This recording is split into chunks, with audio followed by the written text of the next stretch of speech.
बिस्मिल्लाहिर्रहमानिर्रहीम। अस्सलाम वालेकुम friends, welcome to my channel. आज मैं आप लोगों के लिए टिंडे गोश्त बनाने की रेसिपी लेके आई हूँ जो बहुत ही ज़बरदस्त तैयार होने वाली है। तो चलिए रेसिपी के आगाज़ से पहले अगर आप मेरे चैनल पे नए हैं और अभी तक आपने चैनल को सब्सक्राइब नहीं किया तो जल्दी से चैनल को सब्सक्राइब कर लें, बेल आइकन के बटन को लाजमी हिट कीजिएगा। चलते हैं वीडियो की तरफ।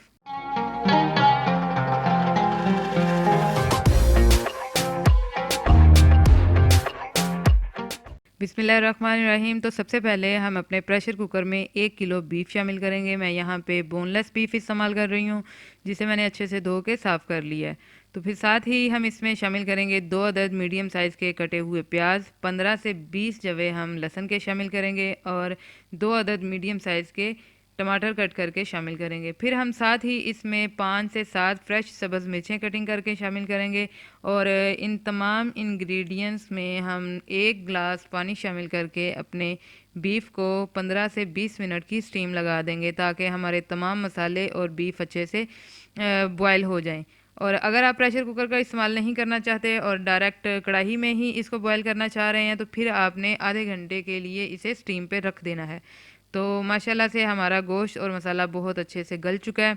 अब हम इसे अपने दूसरे बर्तन में किसी कढ़ाई में निकाल लेंगे ताकि हम इसकी अच्छे से भुनाई कर सकें।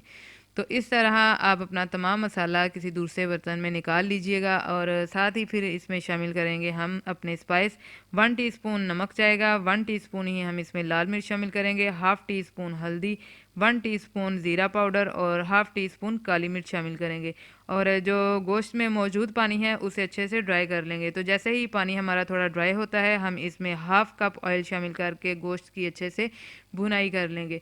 तो ये आप देख सकते हैं कि गोश्त हमारा बहुत अच्छे से भुन चुका है। अब इसमें शामिल करेंगे हम अपने टिंडे। मैं यहाँ पे आधा किलो टिंडे इस्तेमाल कर रही हूँ जिसे मैंने छील के अच्छे से धो के रख लिया था।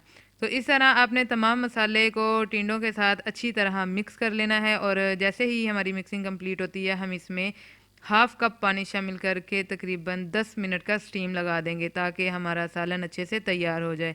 तो माशाल्लाह से हमारी आज की रेसिपी बिल्कुल तैयार हो चुकी है। अब हम इसमें थोड़ा सा फ्रेश सब्ज़ धनिया शामिल करेंगे और थोड़ी सी हम इसमें बारीक कटी हुई सब्ज़ मिर्चें शामिल करेंगे। तो आज की हमारी रेसिपी हो चुकी है बिल्कुल तैयार। उम्मीद करती हूँ कि आपको हमारी रेसिपी पसंद आई होगी। रेसिपी पसंद आई हो तो लाइक कीजिए, शेयर कीजिए, कमेंट बॉक्स में अपनी राय का इजहार लाजमी किया करें क्योंकि यही आपका प्यार होता है, आपकी दुआएं होती हैं। तो मिलते हैं इंशाल्लाह अपनी नेक्स्ट रेसिपी नेक्स्ट वीडियो के साथ। तब तक अपना बहुत सा ख्याल रखिएगा, दुआओं में याद रखिएगा। अल्लाह हाफिज़।